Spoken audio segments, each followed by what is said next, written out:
guys, Nathan Meadow down under here. Hope everybody is safe and well out there with this coronavirus going around. Now New Zealand officially go into lockdown tonight at 11:59 for 4 weeks. So I've got at least 4 weeks off work. Gives me plenty of time to listen to music, catch up on a lot of stuff I actually haven't gotten around to listening to yet, and also annoying my wife. Loving my wife. There's my lovely wife there. I hope I don't drive her too crazy while I'm off work. And she is going to be quarantined with me. I feel a bit sorry for her, and also feel a little bit sorry for my daughter, who's also going to be in quarantine with us. My son, he is going to be quarantining somewhere else. And there's my son there. So it's going to be very strange times over the next month, but we'll get through it, and hopefully this virus pisses off. Now, today what I'm going to do, I'm going to answer 15 questions that the Rock Scouts put up. Some really cool questions, and now I've got plenty of time on my hands. I thought I'd go through my collection and pick out a few things. Now I've written the questions down because my memory is not good, and I will get on with it now. So cheers guys, stay safe. A bit of vodka and raspberry. Now, first question. Number 1, album crying out for a reissue. Now I've showed this one before for this question, but I wish they really would reissue it, and that is Ozzy Osbourne's No More Tears. My favourite album from Ozzy. Yeah, just great album, and it really needs a reissue. I can't understand why they never have. And there's also Slave to the Grind, but I've heard that it is going to be reissued on Record Store Day.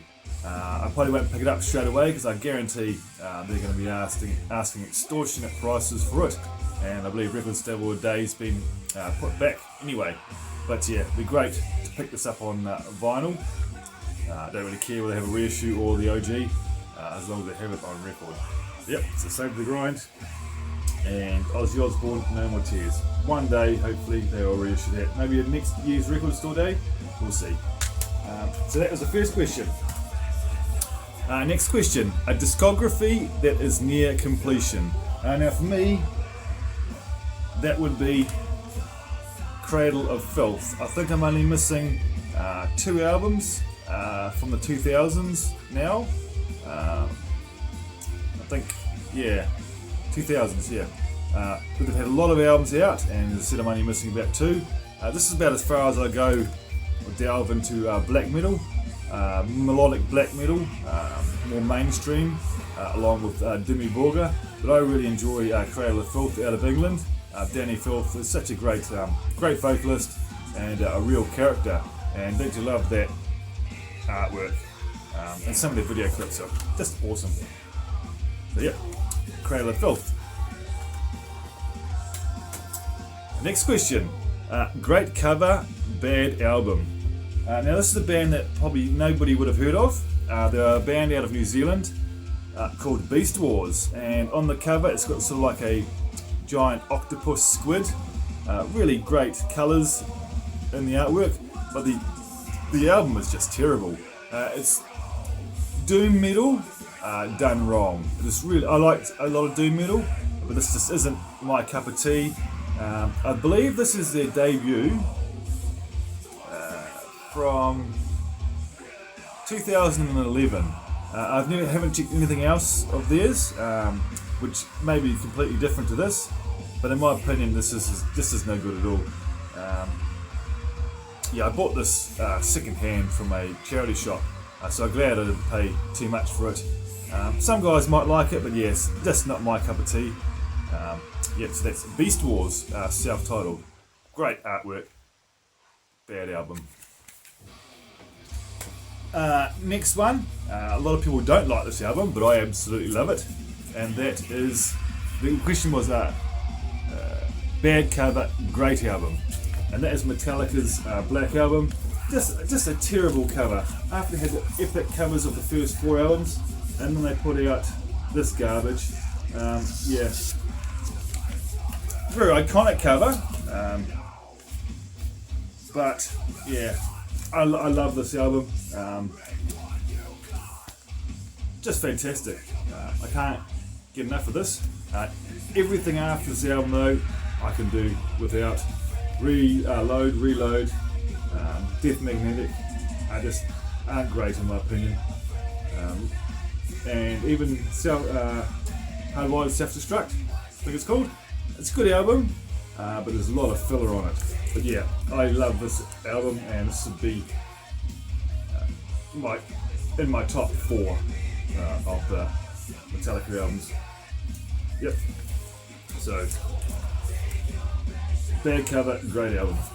A lot of people might disagree with me with this being a good album, but I do enjoy it. Next question. A short album. I was struggling with this, but then I remembered this album here was quite short. I really enjoyed the album, but I was very disappointed at the length of it. And that is by Biohazard. And the album is called Mata Leo from, I think about 94, 96. Really great New York hardcore. Got into these guys once when the grunge movement came in, because I couldn't stand it. Still can't stand grunge, any of it. So I got into more of the New York hardcore and going into the death metal. And this is a good album, but yes, just way too short from Biohazard. Next question. A song that introduced you to a genre you love. Now that for me would be thrash metal, and I am going with the song Practice What You Preach from Testament, which is the title track off this album. It says 89, but I think it came out earlier. I might be wrong. But yeah, I love that song, and that set me on a great path in the thrash metal genre. Still to this day, great album. Love to have this on a vinyl. I've just never seen it out there. So Testament, Practice What You Preach is the song I'm going with. What do we got next? An album people wouldn't expect you to like. Now some people would think I might like this because I have shown before that I do like this style of music, and that is show music. And The Greatest Showman soundtrack. I really enjoy this. Really catchy songs. Yeah, just really feel good. The song Never Enough. I love that song. They brought out another one of these with the remixed with different vocalists, but I really enjoy the original Greatest Showman with Hugh Jackman, who's a really good singer. So yeah, I really enjoy The Greatest Showman. So yeah. Right, well, that was number 7. So number 8, most anticipated album of 2020. Now I could have gone with the likes of Testament's new one, but I'm going with a band called Illumashade. Now Illumashade is a band who's putting out their debut album. The lead singer Fabi has started her own band along with the band from the band Illuvietti. Both great songwriters, and they've put out their own band called Illumashade. And you'll see the debut comes out the next few months. Maybe a bit delayed now because of this virus, which is a pain in the ass, because we're really looking forward to it.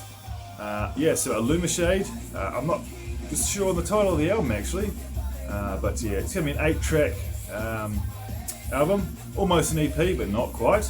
But yeah, really looking forward to that. They've got 3 video clips out on YouTube. They are, what can I describe them as?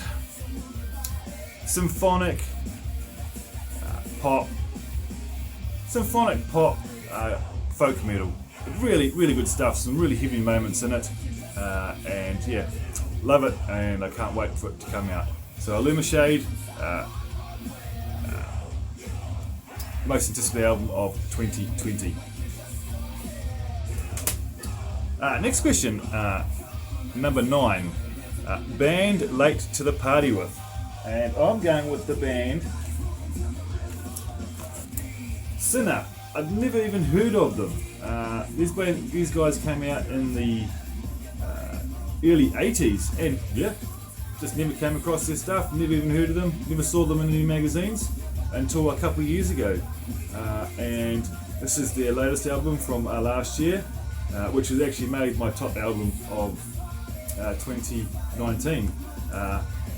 So yeah, so glad I've come across these guys now. Matt Sinner, the bass player, who is also out of Primal Fear, and yeah, I just love his vocals, love his bass playing, love the lyrics, just love everything about these guys, and I need to pick up more of their releases. So Sinner, this one's called, can't even say it properly, Santa Miuta, something like that. But Sinner, great band, do check them out, fantastic. What else we got here?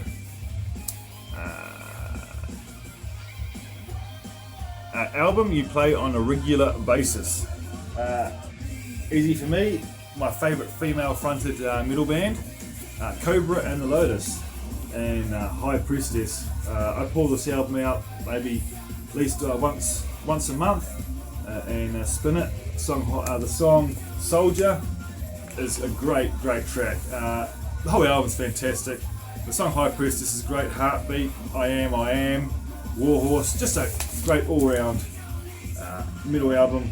Now Cobra and Lotus are out of Canada, and just fantastic. So that's what I spin on a regular basis.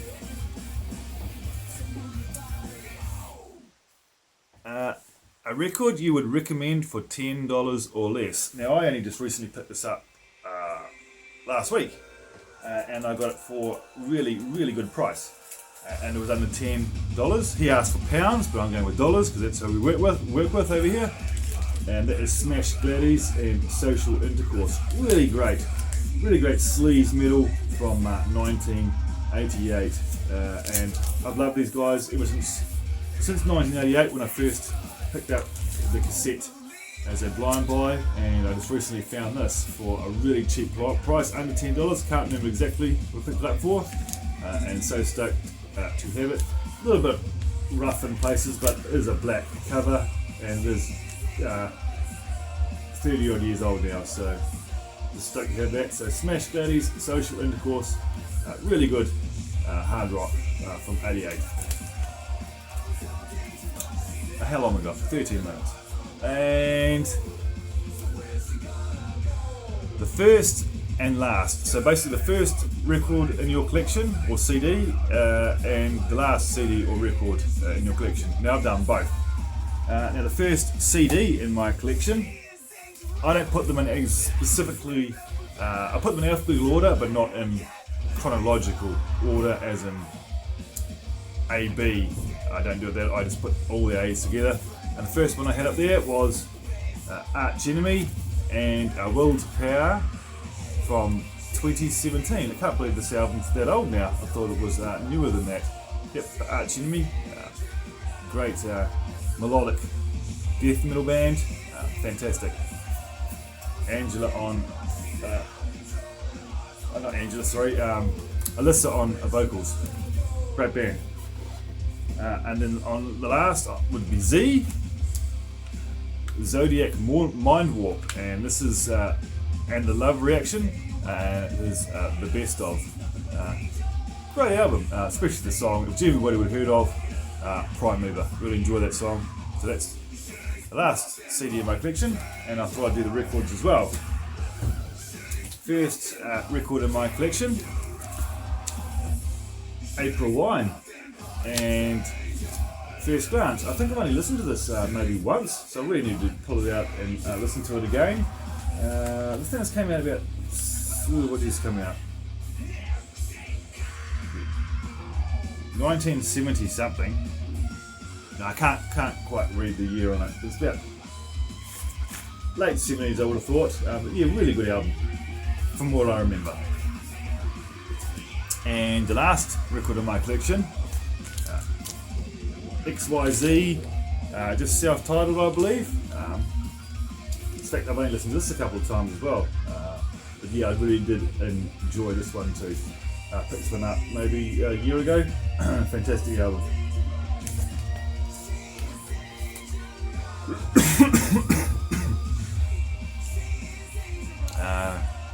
An album that changed your opinion of a band. An album that changed your opinion of a band. Now that was easy for me, which I don't think I actually pulled the record out. But I'm going to go with Metallica and the album Load. After the Black Album, which I really enjoyed and went multi-platinum, I just thought that album was absolute garbage.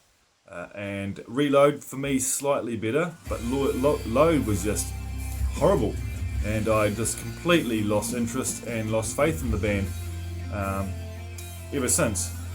So I always go back to the earlier stuff and just forget about everything else. So it's Metallica. An album you would save in a fire, which I also forgot to get that one out as well, and that would have to be my favourite album of all time, and it is Europe's Out of This World. I just can't live without it. I actually have it on CD, cassette and vinyl, so I'm not sure which one I'd probably grab. Probably the CD. Easy to get out. Can't believe I didn't get it out, but I didn't. Forgetful like I am. So yep, Out of This World by Europe. And a debut album from '86, which is the year that the Rock Scout was born. And I have gone with my favourite album from this band, Night Songs from Cinderella. Just great hard rock, hair metal. Not quite as bluesy, not as bluesy as the other releases, which is what I like about it the most. Not a huge blues rock fan, but this album is just really good. Hair metal, hard rock, and I love it to pieces. So that is my 15 answers to your question, Scott. Hope you enjoyed that. Just like to also give a shout out to Scott Waters, Mr. No Life to Metal, who's having a birthday today. Happy birthday, mate. Hope you stay safe. You inspired me in the beginning to make YouTube videos, and I really appreciate your friendship, along with everybody here in the VC. So hope you all take care, look after your loved ones, and stay safe. Catch you guys. Bye.